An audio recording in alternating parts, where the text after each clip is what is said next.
যাক। শীতকালীন সবজির মধ্যে অন্যতম হলো বাঁধাকপি। দেশি বিদেশি বিভিন্ন পদের সঙ্গেই মানিয়ে যায় এই সবজি। এমনকি এর সালাদও সবার কাছে জনপ্রিয়।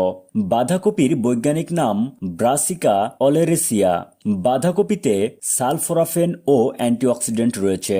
পুষ্টিবিদদের মতে এতে রয়েছে শর্করা, ফাইবার, চর্বি, আমিষ, থায়ামিন, রিবোফ্লেভিন, নিয়াসিন, ভিটামিন বি6। আরও রয়েছে pantothenic acid, folate, vitamin C, vitamin K, calcium, iron, magnesium, manganese, phosphorus, potassium, sodium, zinc, fluoride ইত্যাদি। এত পুষ্টিগুণের বাঁধাকপি শরীরের রোগ প্রতিরোধের ক্ষমতা বাড়ায়। বাঁধাকপি হাড় ভালো রাখতে সহায়তা করে। এতে থাকা ক্যালসিয়াম, ফসফরাস ও সোডিয়াম হাড়কে বিভিন্ন সমস্যা থেকে দূরে রাখে। এছাড়াও বাঁধাকপিতে উপস্থিত ভিটামিন কে